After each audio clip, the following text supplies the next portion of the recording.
Well, g'day. It seems I've become reduced to recording live. I'm not expecting anybody to jump in and say anything to join in with me.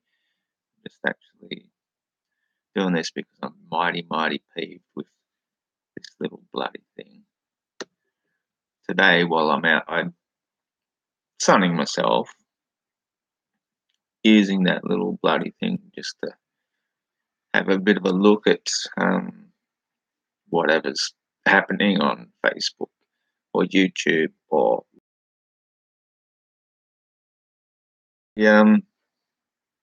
uploads a link on one of the groups I'm in, and they say that they've tried to upload this one twice onto YouTube.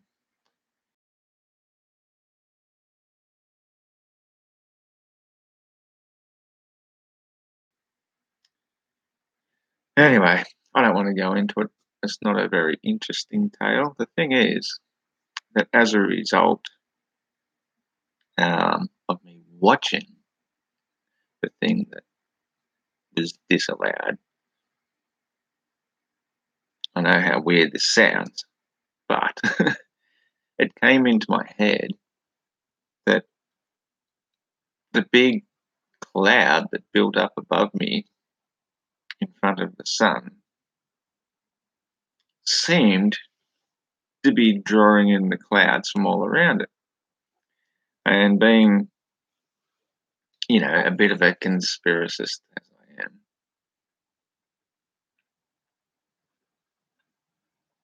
I started to get the feeling that this was some sort of punishment for watching something forbidden on the YouTubes, because it's, I watched it on some other channel. And now this is really bizarre and out there. So, I'm not trying to say this is at all what I honestly believed, but I started filming it with my camera just to prove it. And as I'm watching it in disbelief, as all the clouds were seriously from all around gathering to block the sun out, and it got colder and colder because I'm out there to try and warm up. I try and get out for at least half an hour a day at this time of year when it's so freezing cold that I like to,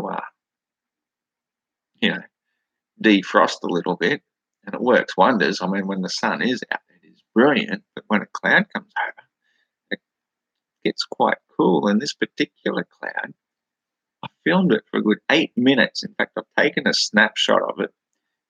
I wish I could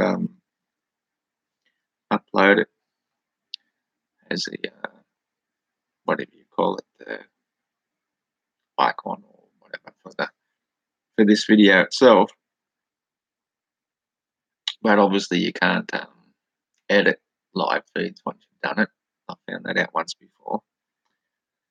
So you just have to grin and bear it. That I took 8 minutes, 22 seconds exactly of video just filming the clouds and commenting and thinking how in the Truman Show, the director, the ones running the show, were observing him from the moon. And so it occurred to me that if the sun is the spotlight on this earth, then in reality, the ones directing this show, they're the ones behind the spotlight. And, it might sound a bit strange as well, but I've had moments in my years on this earth where I've gotten very disgruntled, shall we say, with the way things are. And on one particular day, when I wasn't particularly gruntled, for no reason that I can think logically, I just looked up at the sun in the middle of the day, and I was highly, highly pissed off, and I just swore at it, and I let them know. And it's as though I was speaking to the people running the show. Yeah, this is the sort of existence I've had to deal with, put up with. I don't actually need these things to see with that much. But if anybody does come on, I'm using my laptop this time, simply because it stands itself up. I think the microphone will work in this. It'll work better than in the other devices, and who knows what's going to happen. Anyway, there's many things I have been thinking about lately, and many things I wanted to share.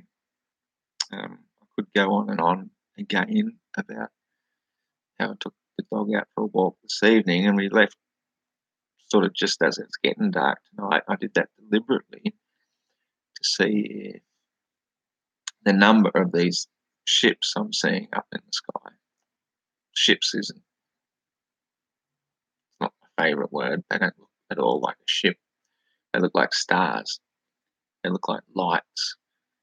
And believe me, I can see plenty of aeroplanes going by, plenty of them, and they're a fraction of the height. Planes are,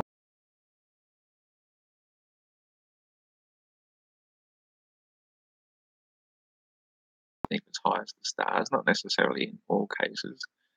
Some of them brighter than others, moving in you name it any direction.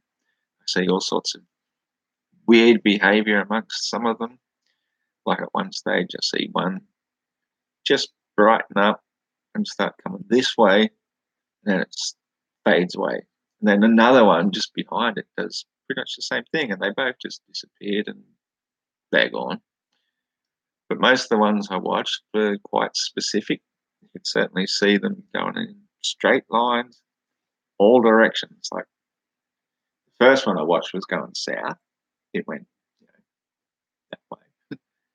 That's south over there. Southern Cross is over there. Beautiful starry night. Once the stars came out, I was sort of like blinking at just how much the stars were appearing as though there's clouds, but it weren't clouds at all. It was the Milky Way itself appearing. But by the time I came home, and this is a couple of hours ago, mind you, it's already hang on a sec, about 8:40 p.m. on the Friday night here on the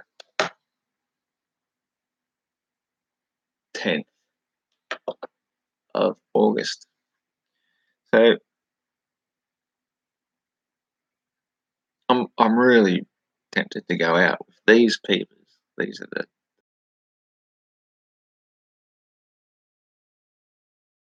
lights. I'm wearing just my normal everyday glasses. I don't get quite as good a view. They look kind of fuzzy at that distance, but these things are like looking through a freaking telescope. See some amazing stuff. But most of the time, I spend philosophizing and arguing and responding to dickwits on Facebook and all kinds of shit. Just need a glass of grape juice. This is organic grape juice. So I'm trying to stay off the grog as much as possible. And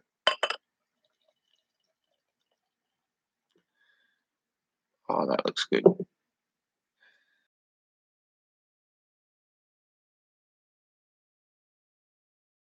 Go on to a live chat tomorrow morning when I wake up with these guys that call themselves the Iron Realm Media.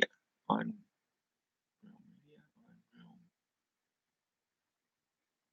Media. Like iron from FE, Flat Earth Media.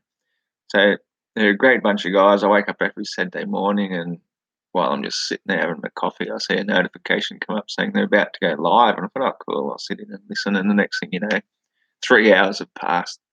I've wasted my whole Saturday morning, but I haven't wasted it at all. I've actually really enjoyed it.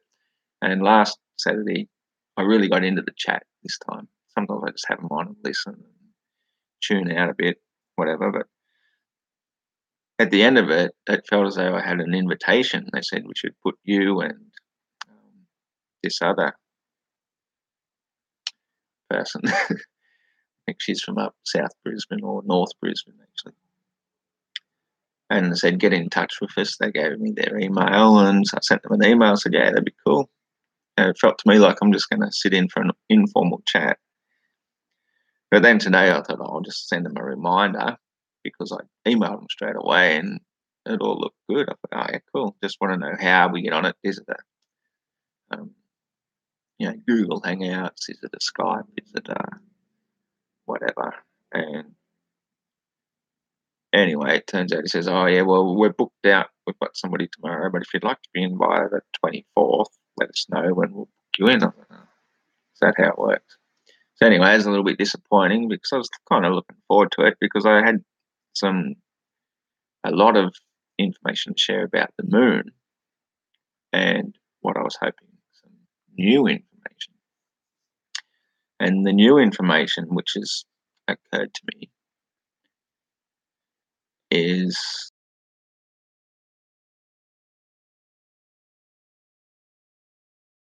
loves to talk about the moon, relax a bit more and be happy about.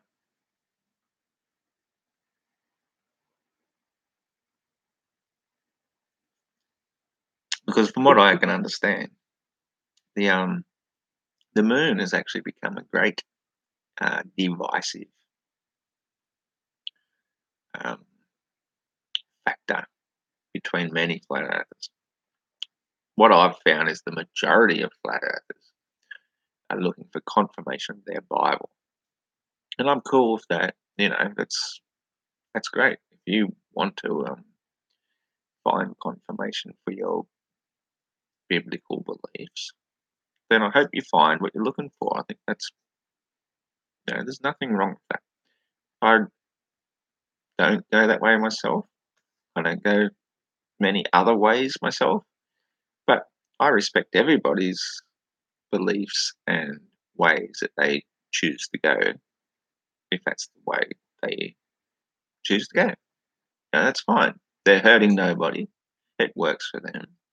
In fact, it reminded me today of a book that I've read. It's at least a year or two ago now, maybe more, but at least a couple of years back.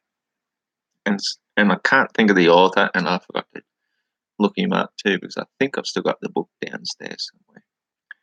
And the book is called The River God. And to me, it is a brilliant book because it's fiction, first of all. And the best thing about fiction, to me, is it's the way an author expresses truth and perhaps half truths, a lot of things based on some facts, but then fabricated to make the story. Because you have to make your story believable, or you're not going to have a reader listen to it or stick with the story, and you want to make them want to keep reading. So you make the characters a bit more larger than life, a bit more interesting. But I think The River God, I actually found it was a fascinating book because it goes back into ancient Egypt days. Doesn't mention anything about pyramids, mind you. It just talks about factual things of how most of it is more to do with wars and invasion and defense and tactics and stuff like that. It's very, very interesting. And yeah, as far as I'm concerned, there's a lot of truth hidden in it. And that's really thrown me off my track of thought now because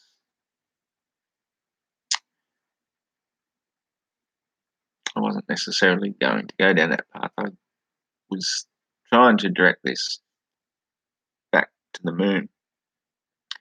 And I think the way it came about then is because this morning, as I'm listening, ugh, God, my hair dries me up.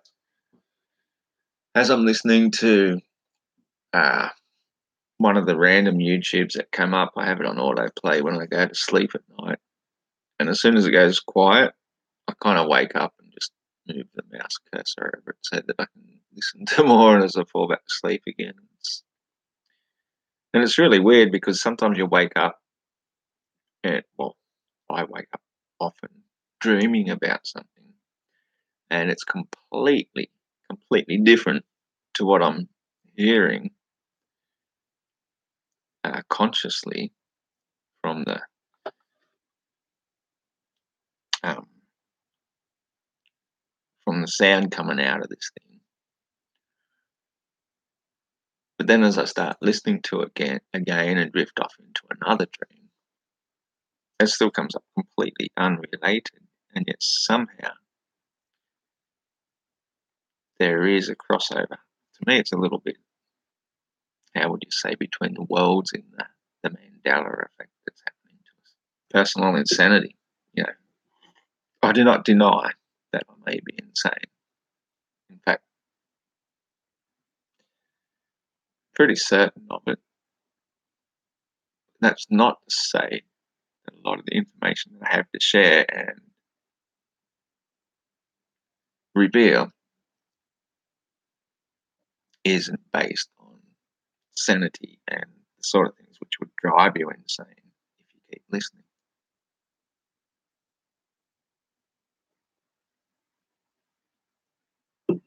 So anyway, when I did finally wake up about 6:30 this morning, had a nice sleep in. G'day, Chilster.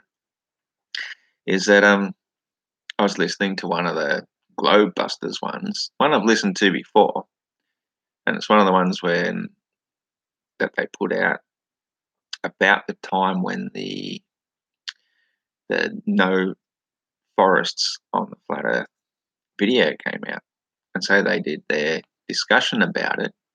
And Bob Xanadu, took me a while to realise this, but he's the mastermind of the Globebusters, you know. Jaron and the Morgul and whoever else comes along for the ride, they just come along for the ride. They put in their 2 bits here and there, but Bob he's brilliant. And the more I listened to him, the more and more respect I gained for him. He was talking about how one of the things that came across from it was about the mining. How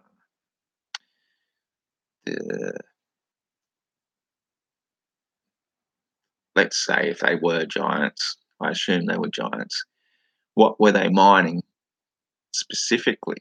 And a lot of us have this idea in our head that most of the ancient, or why we were even created, were to be miners for gold, for the Nephilim or whoever. But if the giants actually came in and they were mining, what specifically were they after? And it seems that the main thing that they're mining is silica.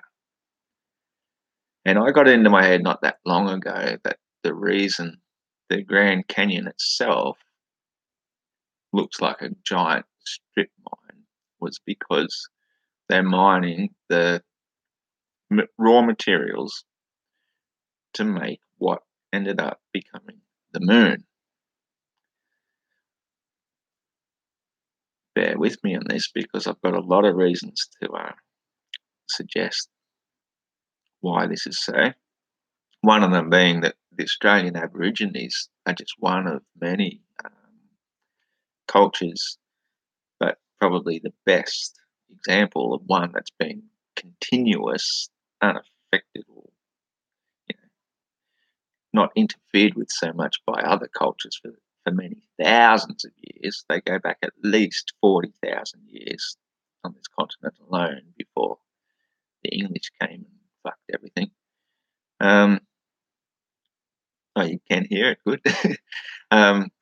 Is that they talk of a time, I would say in the time frame about 30,000 years ago, where the moon didn't exist at all. And there are examples in other cultures where they talk about a time where there was no moon. So I think that the moon was artificially created.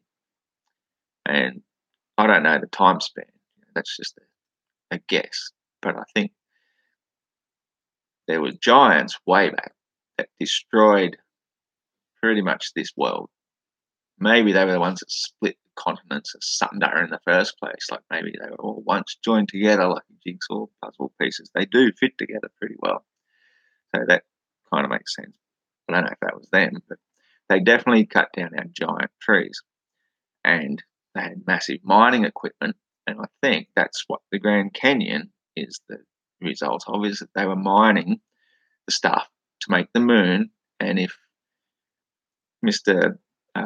Bob Xanadu suggested that one of the main things that are used in all sorts of things is silica, computer chips and so forth, but also glass.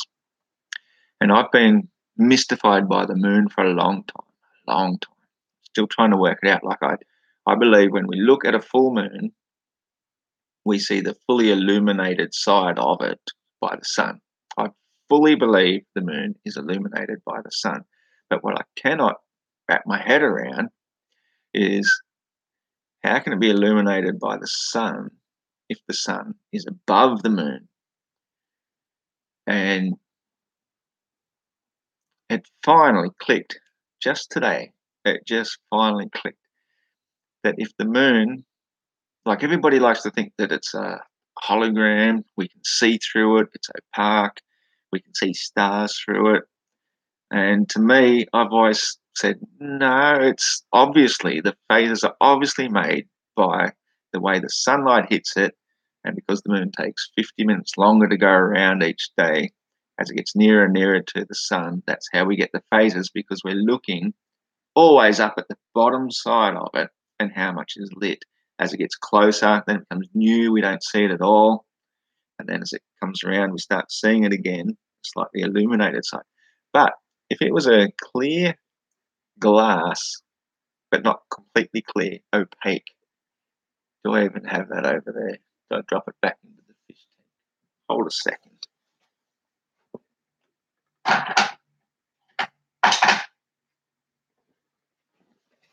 I do still have it. This little egg here is solid rock. And yet, when you hold it up to a light, you can just see through it. Now, I'm kind of thinking that the moon is somewhat like this naturally formed rock, only maybe slightly more opaque.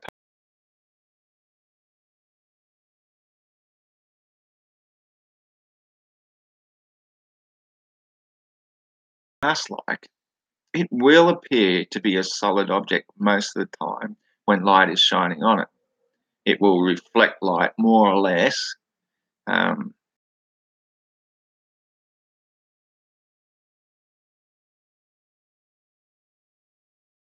Mirror. It's full of all these little,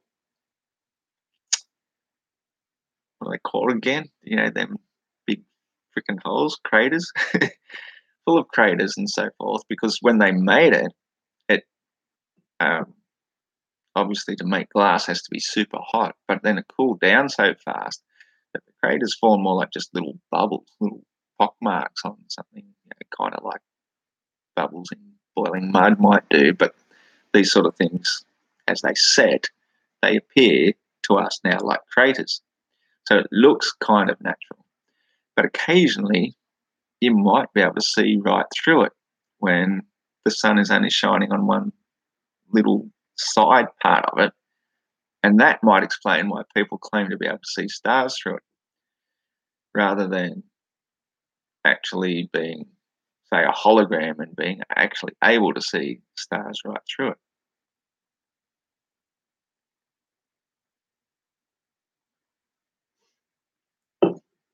So all my previous ideas about what the moon might have been before I came across the idea that it was mined from the Grand Canyon, from silica, by the giants to put up there before they imprisoned us within this realm that we're imprisoned in. A lot of people like to think of them as God. I don't. I mean, it might be good for the master of a prison, for example, for everybody in the prison to call him God, but it doesn't really help the prisoners if it's really just a jail house, just something full of helium or hydrogen floating around up above us.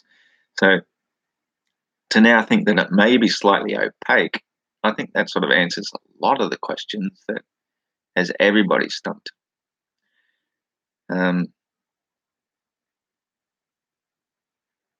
But you often hear people say, what are the, uh, well, sorry, let me start that again. You often hear people say the moon produces its own light.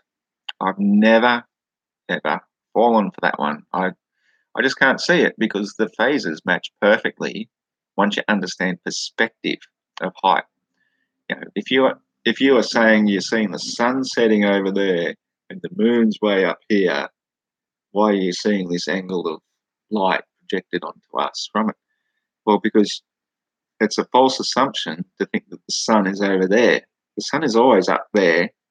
It's like you can't really see it. Maybe you can just see up into the corner of this room. Let me adjust that slightly. There we go. See in the corner of the room, you got that line and then this line across here. Both those lines are perfectly parallel with one another. This line going up and down here, that's kind of how we look at, say, the sun moving across. It looks as though it's going down. So it's actually not. Well, it looks as though it's going down. It's still up really high and it's still shining in the moon at the same place as it was previously. So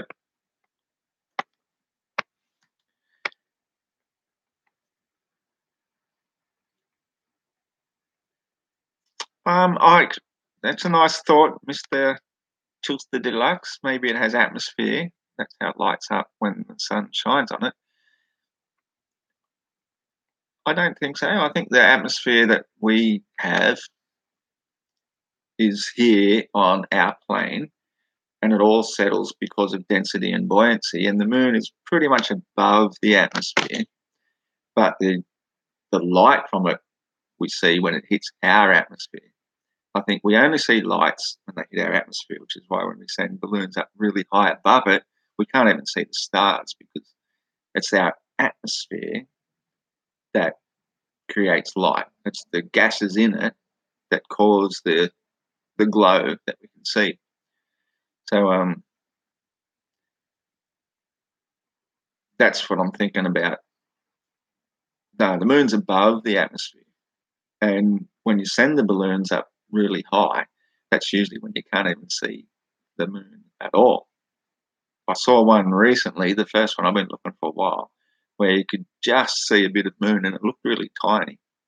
But the sun also does the same thing. It also looks quite tiny because I think that atmosphere has this way of making everything look much bigger because basically the light doesn't exist until it hits it. You know, space itself, if it existed, if there is space, would be completely black. You know, and that's why the higher up you go, you don't see stars.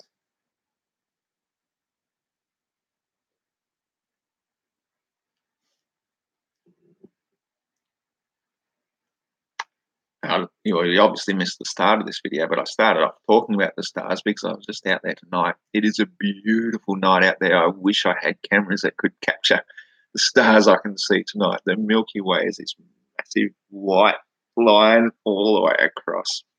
Big clouds of stars. It looks awesome. And I'm going to go back out again, I think, tonight because, damn it, it is one of those nights. Just magic. Anyway. But the stars look to me very close. Oh, you should come over here and see it. It is just magic. They look so close. I mean, I think it's Jupiter. I keep getting fooled by it. Bloody Venus over there to the west is so bright. So almost as bright as the moon. Ridiculously bright. But I'm pretty sure it's Jupiter. Mars is over there, the red one. It could be Saturn. It's either Saturn or Jupiter. I get confused because I'm not really into knowing the names of things, but the Southern Cross, bam, over there with the Milky Way behind it. And honestly, yes, all the way across the sky. I'm definitely going out again to look at it tonight, but I just get mesmerised by how many bloody little lights I see whizzing about. That's the crazy part. Anyway, I lost my train of thought. Back to the moon. Always back to the moon. The moon is the biggest mystery to me. The moon is the only physical celestial we see in the sky. And it's not out tonight. That's why the stars are so bright. You know, I hear people talking all the time about things like the sun to rule the day, the moon to rule the night. Well, that's bullshit. The moon doesn't rule the night. There's one night per month that we see the moon fully lit. And that's when it rises, appears to rise because of that perspective thing, as the sun appears to set, goes further away, which means they're opposite each other from our perspective. It's the one night of the month that the moon is visible all night long. Every other day, it rises like 50 minutes later, so that's an hour virtually later, which is why it still appears full. And people claim to see a full moon in the daytime. It's not really, it's not quite full. It's only really full for a tiny split second. But this is what's always intrigued me. Why? Because we're down here looking up at it. We only see the same face. So, you know, if it's shaped like an egg, the face we see is the bottom part because that's how it's weighted. So we're looking up at the bottom part. Now, if I hold that up really, really high, you only ever see the bottom no matter what angle you're looking at it from. That's why we see the same face. It's just weighted that way. But why is the entire bottom lit to us if it's opaque or glass-like, you know, made out of this silica, as I was saying? The light would actually come through from above and project through it to show the entire full moon. So it's not as though the sun is actually shining on it, it's shining through it. Problem solved. Full moon solved. So that was the main thing I wanted to share about the moon today. Could the moon control the night by switching off the light from the sky? No, no. It's not a switch. Light is light. Light is always existing. The moon is always capturing the light of the sun. Now, it may be that parts of the moon are darker than other parts so that it blocks more of it, but pretty much wherever the sun, but put it this way, before I just explain that part about the full moon, whatever phase of the moon you are seeing is kind of like there's always a full face facing the sun. It's always facing the sun. And as it gets closer, we from down below just see less and less of the fully lit side. I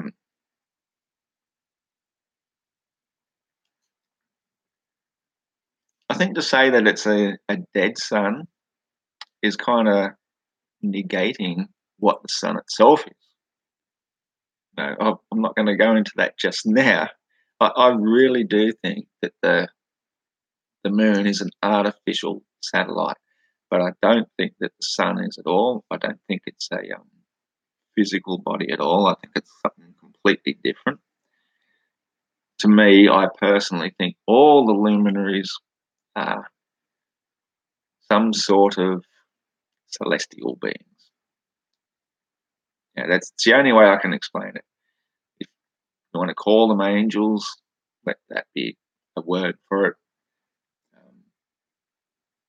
I think there's all different types of angels, different types of things, angels and angels. Um, I I think the sun is the greatest angel, and it was made with purpose, divine purpose, and that is why today most of our religions, even the ones that don't believe or know they're even religions, still worship it as the Son of God, because it is. It's a great. Everything is of God. That goes without saying, as far as I'm concerned. Um, we're all of God. Doesn't mean that we are God, or doesn't mean we're not. But it's like, let's not go down there. Um,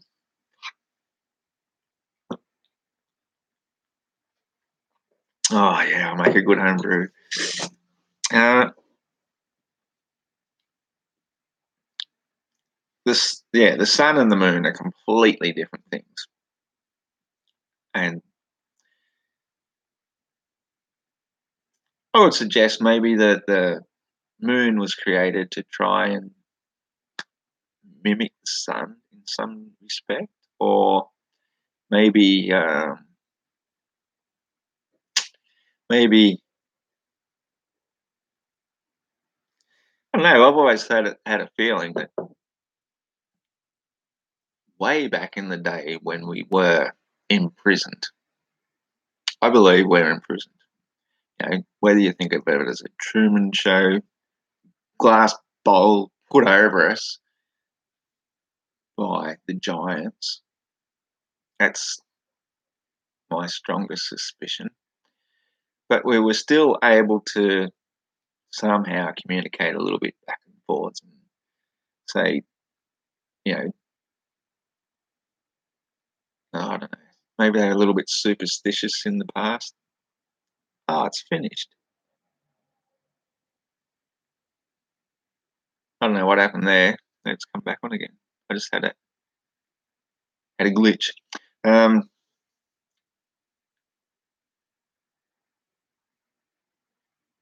yeah, maybe somewhere back in our past we were able to communicate with the people that, or the beings that imprisoned us here, and we were able to appeal to them.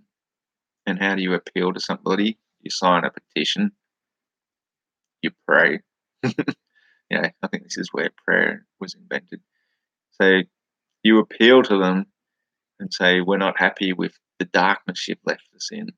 Give us a light at night.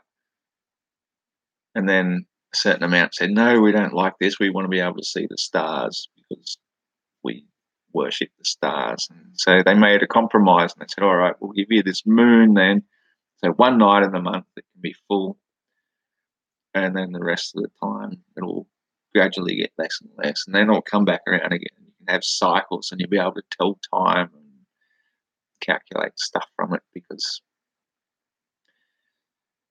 you know you want to count time while you're in prison. Um, okay, could the sun and moon be electrical? The light from the sky is caused by electrical excitation. That is, when you see the sunlight, it's not just the direct sunlight, but electrical excitation of the sky. Have you seen the sky lit up by a lightning flash? Good questions, Ryan. First of all, absolutely, yes, I do believe that the atmosphere is lit in some sort of electrical excitation. Yes, damn straight. And that is why, once again, when you're looking at phases of the moon through daylight, only enough, only the slightly lit part of the moon is bright enough to be visible through the excited, what do you call them? Photons, gases of the atmosphere, which light up bright blue. That's the only part visible enough to be seen through it. Nothing else is. You can't see any of the stars. You can't see anything else. So, pardon me, something just escaped out my butt. I made this awesome video the other day, which is another reason why I'm so pissed off. Why I'm doing this live today is because I made another one today.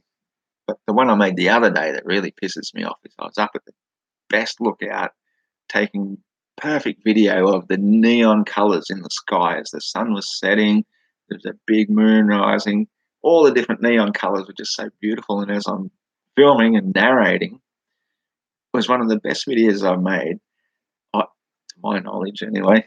And of course, the freaking phone crashed on me and I lost the video and it comes up with an error, just like the one I made today when I'm talking about the clouds covering the sun and how I think that the sun is the ones who are the controllers in this Truman Show, not the moon. They're behind the spotlight of the sun. It really pissed me off so much.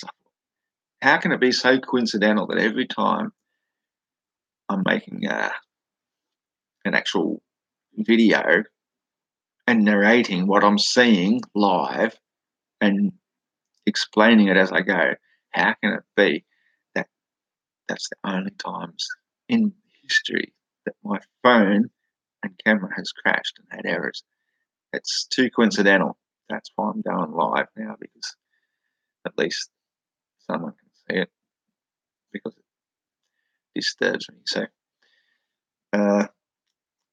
it's back to the electrical side of things.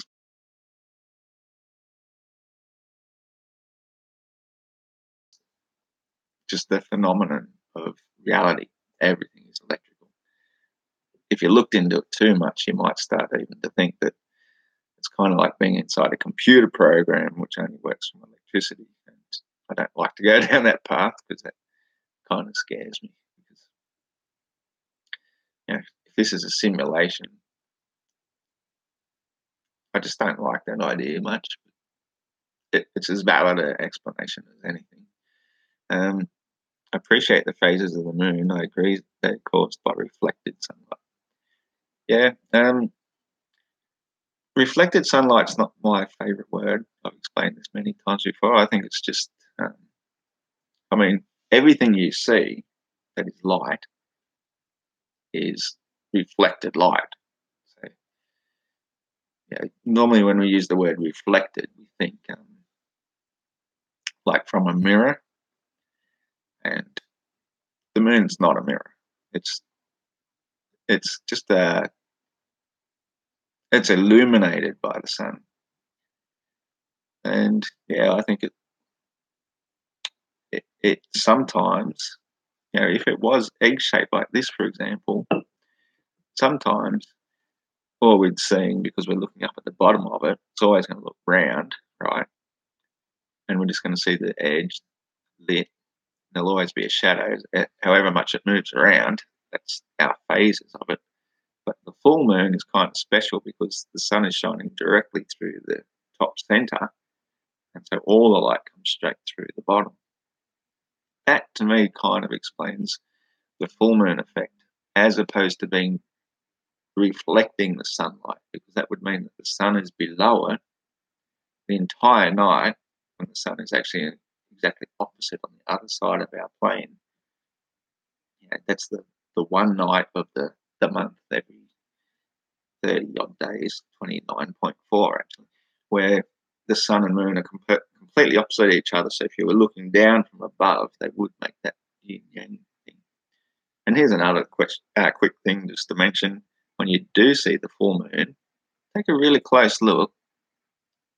Just really look at it and sort of squint a little bit and say, holy shit, it looks like a yin yang symbol itself. The full moon actually does resemble a yin and yang. Not perfectly, but pretty darn close. Okay, so it's your next question. I appreciate it. Worth getting a separate dictaphone as well. What's the dictaphone? I'm not a fan of simulation theory. I suspect we live in a model of a far larger system. Well, that is my thoughts this week. Yeah, that's it. I'm not a fan of the simulation thing, but you have to admit it makes sense. Simply because, the first time I came across it was the whole idea that we can make simulations in a computer to try and understand our origins. This is a scientific type thing where they say, we want to try and understand way back to the Big Bang. I don't believe in that at all, but they try and make a simulation to try and show how it happens. And as a result of that, it sort of comes to the point where in the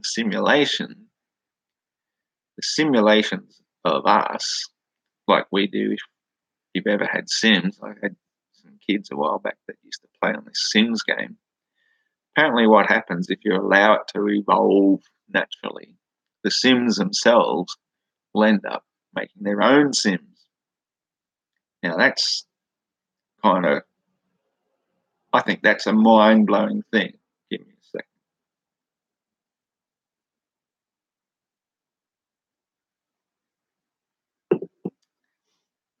The reason I find that mind-blowing is because if we can create Sims that evolve to create their own Sims, then it's entirely possible that whoever created us are also Sims of Sims of Sims of Sims of Sims.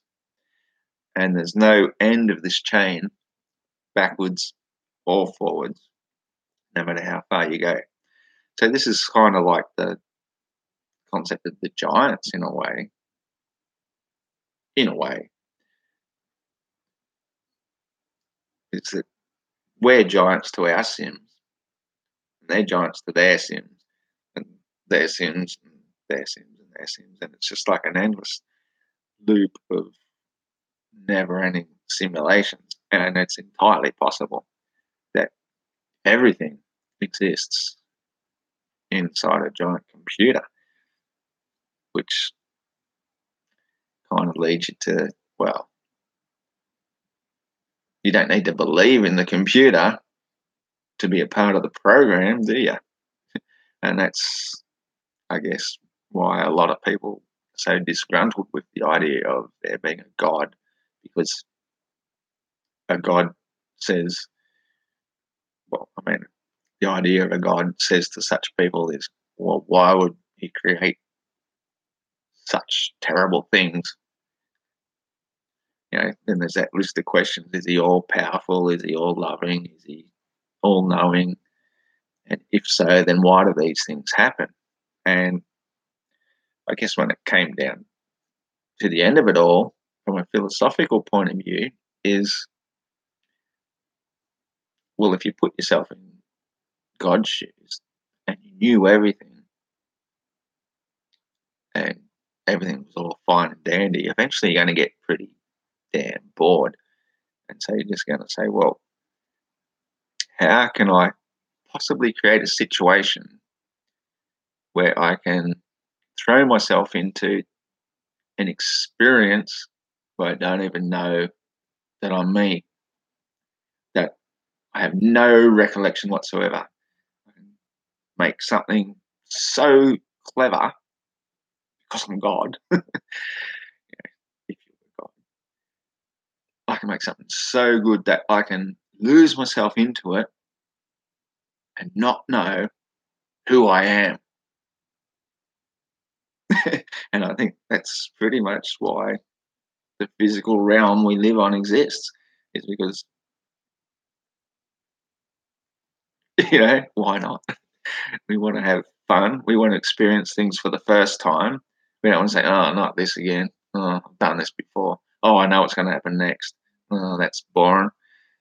No, no. We just want to go, I want a challenge.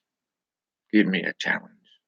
Throw me into the deep end and say, you sure you want to do this to yourself? Damn straight. And so then you have to invent or create characters or beings who are capable of doing this in such a way that if they do their job right, you've got no idea who you are or why you're here.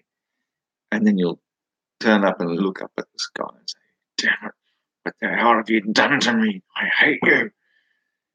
And then after all, at the end, you'll say, Wow, that was awesome. Thanks so much. I really enjoyed that. I can't believe you did it so well this time. I'm impressed.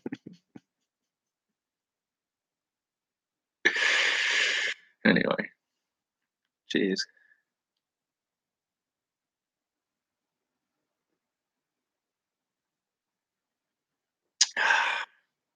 That's good grape juice. While we're sitting here, some of it fermented into a bit of a head. I guess it wasn't grape juice after all. Uh,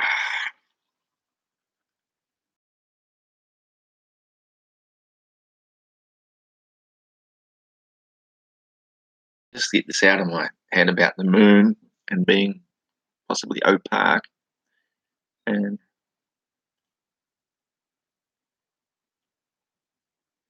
a futuristic virtual reality. That's exactly what it is. If you were locked into a virtual reality, how would you know? And the more time you spent in it, the more you're going to be disappointed with it because you're going to say, okay, well, that was good, but now I need something better. Now I need something better. Now I need something better. Now I need something more real. Really make me suffer. And I think I spent my money really well on this trip. Because damn it, it really fucking sucks. So that's like booyah, money well spent.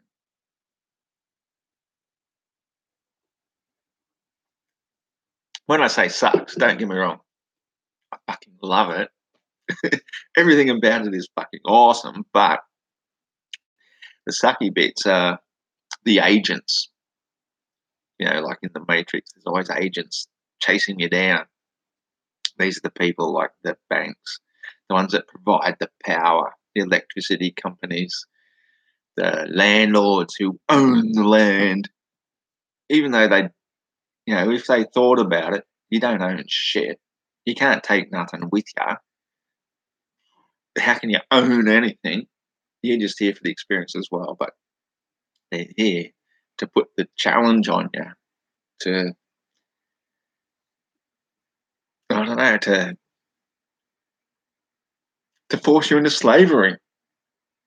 And I don't think I came here to be a slave. And if I did, well, I'm not a very good one because I'm not buying it. You know, the chains aren't working on me.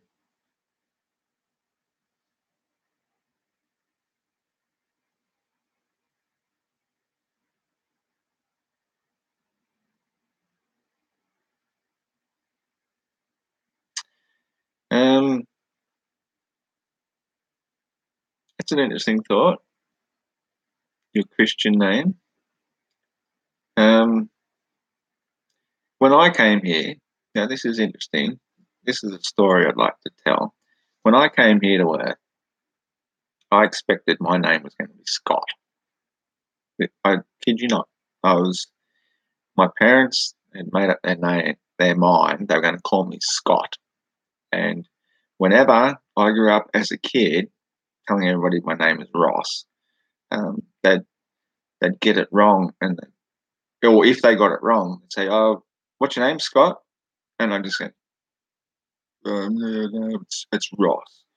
Um, but the reason, listen to this, the reason they didn't call me Scott is because then my initials would have been SET, Set, and you know, in part of their programming, Set was the one who kills Osiris, or Osiris. I'm not sure how you pronounce that, but Osiris. If you analyze the um, letters in that, as Ross, and two on into this confusion, not knowing who I really am, because I was certain I do believe we choose our parents and we go in with the vibration of the name they've already picked for us. So I was supposed to be Scott, supposed to be then, therefore, set. Now that is kind of blows my mind because I've had some bizarre, bizarre dreams about reincarnation and where we sit and spend a long time before finally coming back into the um, womb, where in the process of doing that, becoming physical again, that's where we lose all our memories. But somehow for me, I got them back.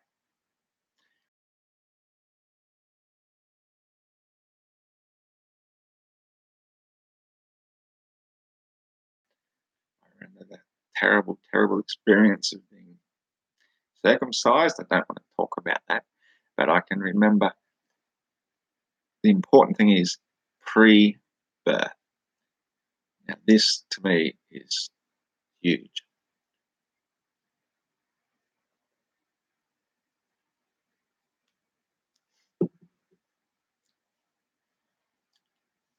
Um,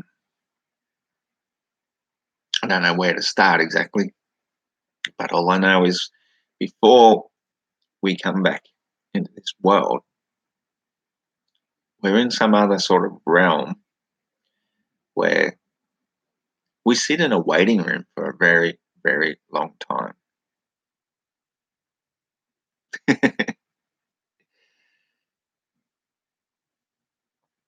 I wish it was just a VR ride, but the thing is, it's also quite real. And there's a lot of important things, important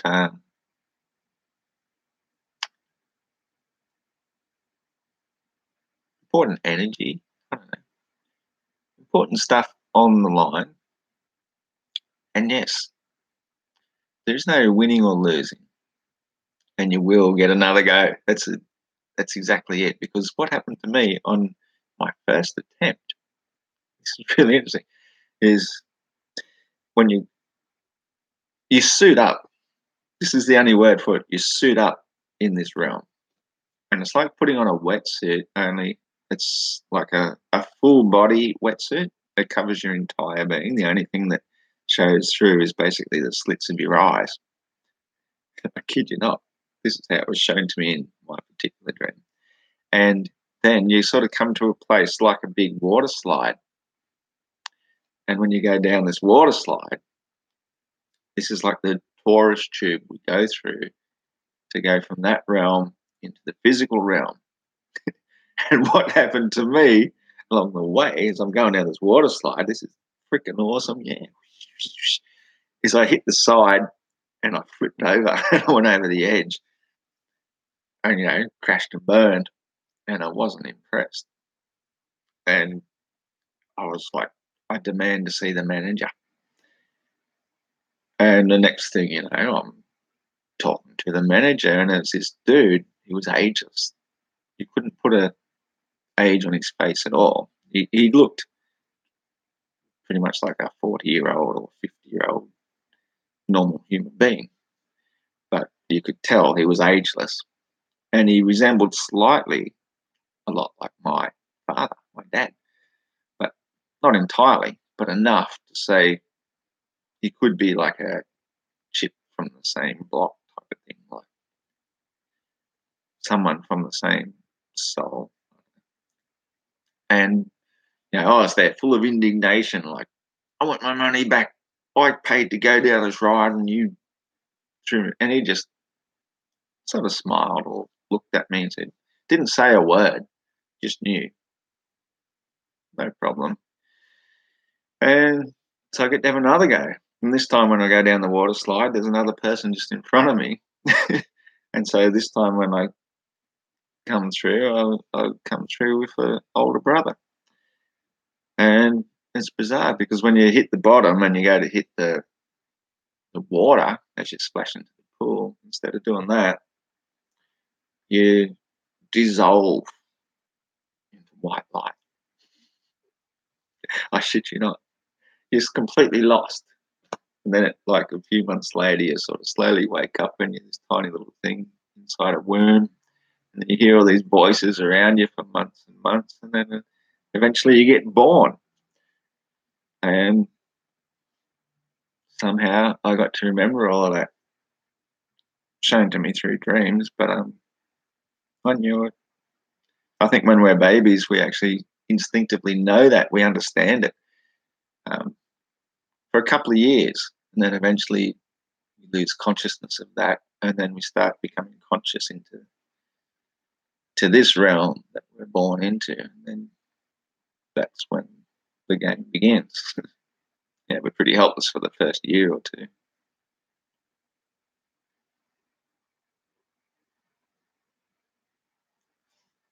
So anyway, when you say Christian name, I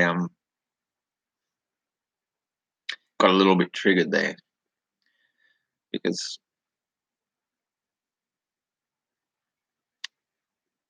names and words are vibrations. And so it's just weird for me that my Christian name is Ross, which I got no problem with that as I got older, but I didn't like it as a kid at all. I just knew something was wrong. Didn't like it, and hmm, when you then look into the the history of names and so forth, Set and Osiris, the two enemies. Osiris being Ra, the sun coming up. Set, obviously, when it sets. I didn't really want to be either. But the interesting thing for me is um, my actual birthday. My birthday is June 22nd, which is for us here in the Southern Hemisphere our shortest day of the year. But um, in the Freemasonry side of things, where the sun peaks, it peaks, like at June 22nd. That's when it starts coming back down again. So in a way, it's kind of not such a bad thing to be born on the day when the sun is at its peak, its highest place above us. And then as it comes back down again until December 22nd, cool, June. um, there's two solstices, December 22nd and June 22nd. June 22nd is when the sun is at the furthest away from Earth. December 22nd is when it's at its lowest. And as you know, from pyramid, fire within, and Freemasonic symbols and pyramids, the compass with the all-seeing eye at the top and the way the sun moves through the sky, creating the compass, creates the all-encompassing giver of light, the all-seeing eye that gives us our seasons and gives us life, basically. All life comes from the sun. But where does life spring from? From the Mother Earth. So,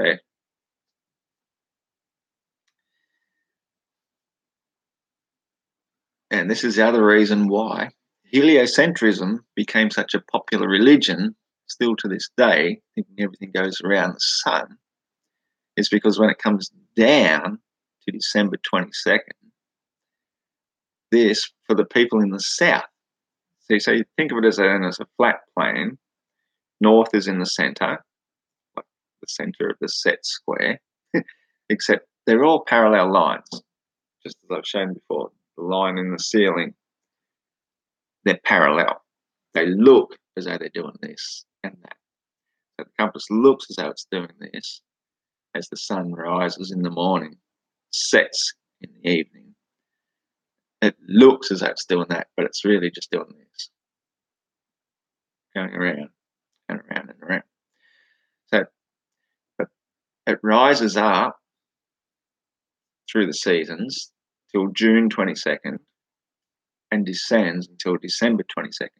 So if you're sitting down below looking up at it, it's like if you were laying on the ground and someone's twirling a ball on a string around you at exactly the same time. And then as they rise up and up and up, the circle that the ball appears to go in gets smaller and smaller and smaller. And because the center is the north, this means that people in the north will see the sun for like 24 hours a day, usually a bit elliptical because they're not so close to the north. But this is how you get your 24-hour sun as it gets further away. And as it comes back down, it appears to spread out to the south. So they say, oh, the birds fly south in winter because that's just an appearance. The sun is still taking the exact same circle around us every single day, which I believe is the equator. That's why there's always exactly 24 hours in a day without the sun speeding up or slowing down. It just gets further away and comes back down again. So when it gets so far down in the south, when we have our stinking hot summers, we're mostly surrounded by the oceans and so on. People in the north then, from their appearance, if they go far enough south, they see the thing we call the Southern Cross, which is straight out there. I wish I could show it on camera. It just doesn't show up. One day I'll get a good camera and it will, but it just doesn't. So when they see it, they say the sun is set or dying in the Southern Cross on December 22nd on the winter solstice, the northern side of the Equatorians, northern hemispherians. They'll say the Son of God has died.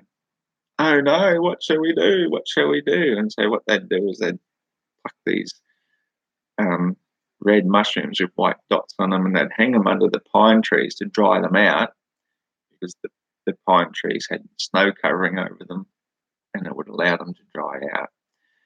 And then on that particular day, they'd ingest these magic mushrooms and they'd go on a 3-day trip with the sun.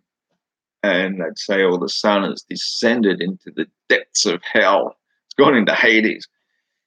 And then 3 days later, they come back from their trip and then they see, oh, it's come back again. The Son of God is risen. It's a miracle. Let's celebrate the birth of the Son of God every December 25th.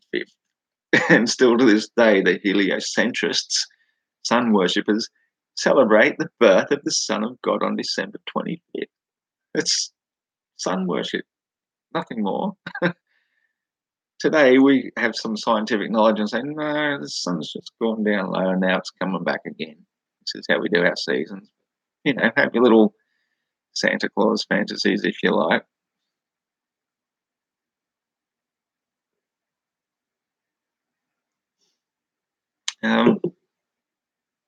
Getting to the point where I might have to take a break soon.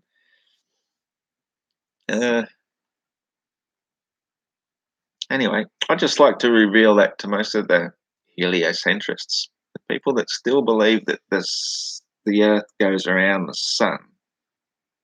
All your beliefs are based on sun worship examples that you can clearly see from a flat stationary plane. A few other very simple things to point out are time zones. This is one I often get asked about. How do you explain time zones on the flat Earth? Well, it's because the sun is going around us. The sun is like the hour hand of a 24-hour clock. If you create a sundial, then in your specific place where you created that sundial, it will create a shadow and show you precisely where midday is. And as it gets further and further away, you'll see, as it gets further away and stops creating a shadow, eventually, yeah, you'll see your nighttime, morning, middle of the day. And you basically then divide that into segments that work for you and gives you 12 hours of your day, more or less.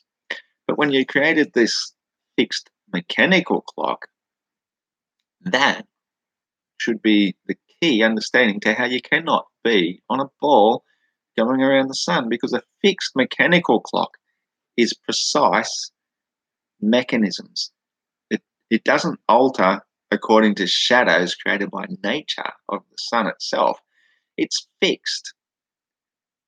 And so every day, if we're going around the sun, we're another degree around the sun. So wherever the midday sun is showing on the sundial here, the mechanical clock should be out by about 4 minutes every single day. So by the time it's gone all the way 6 months around, what it says is 12 p.m. should be the middle of the night compared to where it was 12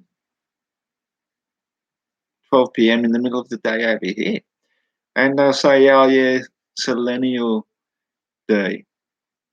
It's 23 hours, 54 minutes, and 4 seconds. And that explains it. Okay, well, let's go with that. Let's say then that the Earth rotates once every 23 hours, 54 minutes, 56 minutes, and 4 seconds. And that's still a fixed amount of time.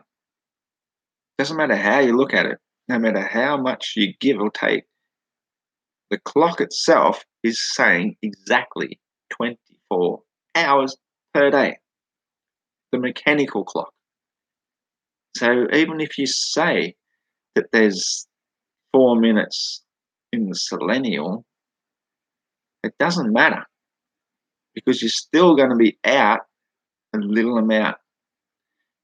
Very hard one to explain to people that just don't get it, that a fixed, set, there's that word again, set amount of time cannot be, just cannot be accounted for. It's set. Moving on now. I think there was one other thing I wanted to talk about. The edge. Everybody always asks about the edge. It's funny because I remember somebody's messaging me there. Go away. Somebody start again. One of the Facebook groups that I'm in just happens to be. I join them sometimes for fun, shits and giggles. Atheists first, Christians type groups, for example. Yeah, don't get me wrong. I got time for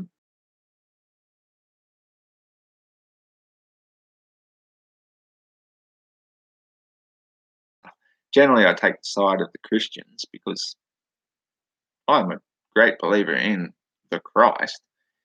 I just don't believe in any of the religions that were formed around him. I don't think we need them. He specifically said in the Essene Gospel of Peace that ignore the dead scriptures. They serve their purpose at the time, but today, to be the living word of the living God for living man, you have to be living, not reading dead scriptures from men thousands of years ago. So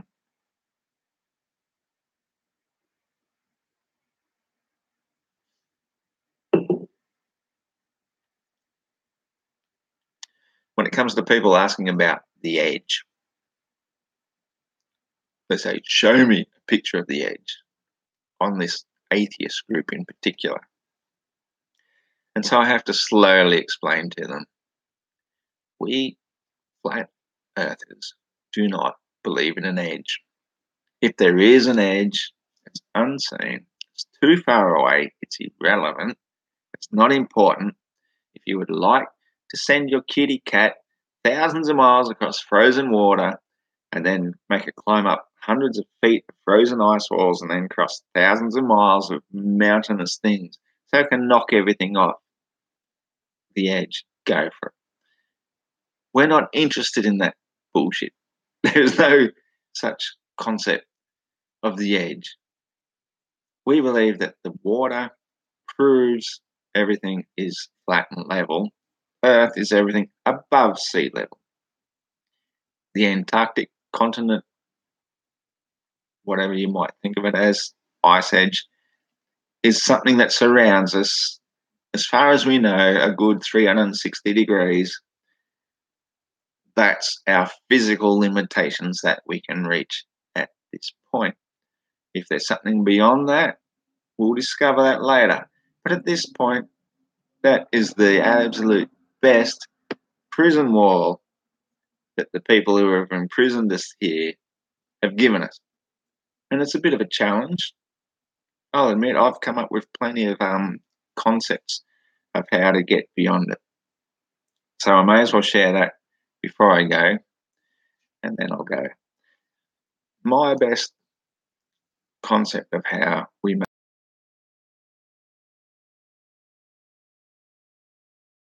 a reasonably simple process. Once again, let me introduce the egg. As you can see, the egg has a sharp end and a blunt end. The blunt end here represents vortex energy. When a chook lays an egg, it comes out that way. You'd think sharp end, but no, that would be painful because as soon as it splits open the muscle just keep expanding until finally it goes plop. But if you look at it this way, if the muscles get pushed, nudged gently that way, they slowly just go, oh, and all of a sudden they're over the worst of it, and bam, out it comes. And this is vortex energy through air. Air works the same way. If you're pushing through air like this, air has no resistance really. What little resistance it has, it pushes there, and then it just gently spreads. Gently. It takes nothing for it to spread that way. And then as it wraps around, as it naturally does, it just wants to fill in the gap behind it. And by filling in the gap behind it, it actually pushes it out. That's vortex energy. So if this were a helium blimp, for example, that was floating in the air, full of helium or hydrogen. Hydrogen also works in the exact same way as helium. And hydrogen can be easily created with a hydrogen cell. And hydrogen cells work quite easily off a small amount of electricity being put into a hydrogen cell, as they call it, made out of a few stainless steel plates held within, say, a perspex chamber. This is a small example how they use it for cars. The hydrogen cell would easily give this thing loftability. I just made up a word. It would make it float. We've all heard of the Heisenberg principle. That's a different thing. But the Heisenberg blimp, I think what happened is because helium was so expensive back in the day, and the Heisenberg was such an excellent example of an airship, they said, "Oh, we've got no helium to give you, but we'll give you hydrogen," and it caused a massive explosion and the death of many, well, at least 1,000 people. I can't remember now. The point is, if you could make it a little bit more safely these days with the materials we know and contain it within, say, small chambers that were fireproof. Take it easy, Ryan. Cheers, mate. Good on you for joining in. You can always watch this last bit later because I'm about to go soon too. I just want to talk about how we can make an airship that is capable of reaching the limits of Antarctica and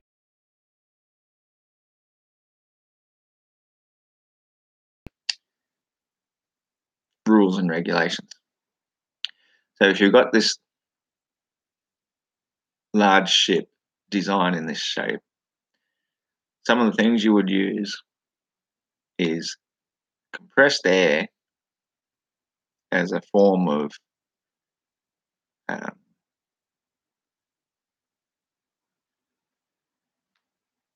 pushing through it.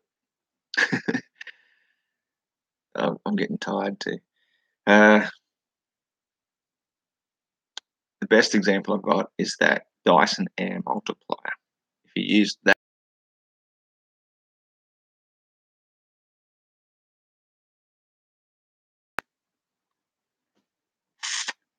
propulsion system, that's the best word I can think of right now.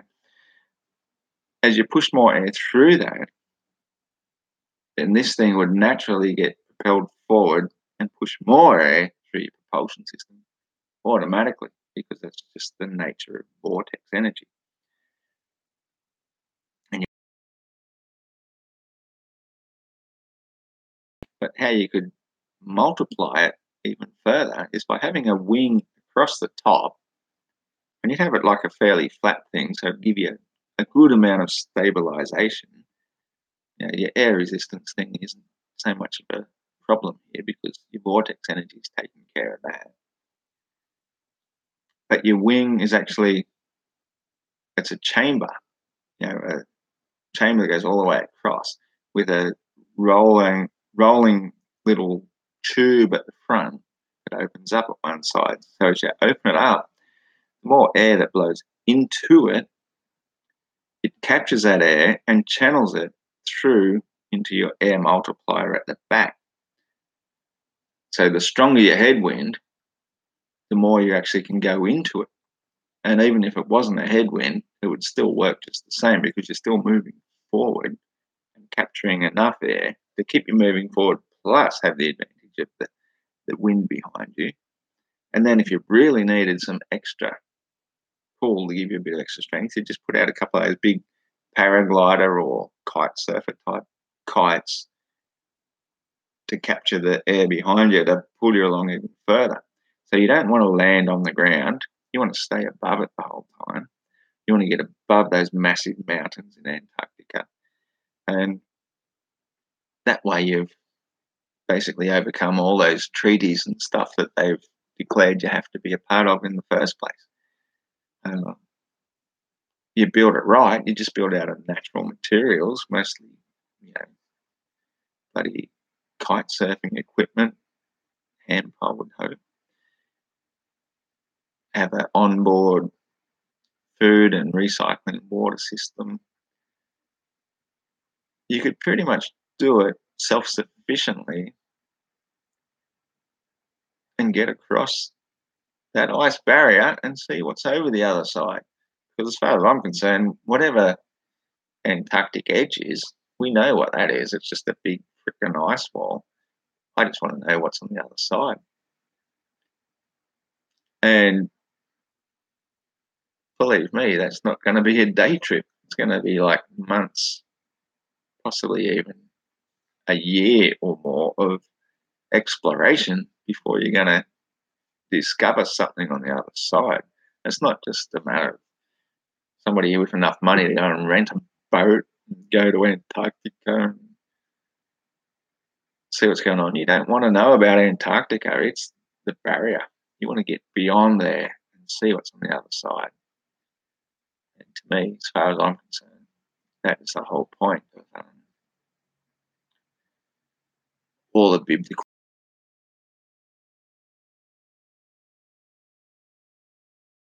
sea to free his people to the promised land. This is what we're talking about. We're talking about going to the promised land beyond Antarctica. And that's pretty much the only way we're going to get there. And it's very doable, very doable, very organic. And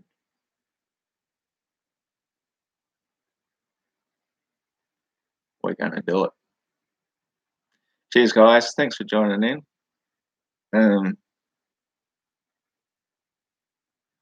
see you next time.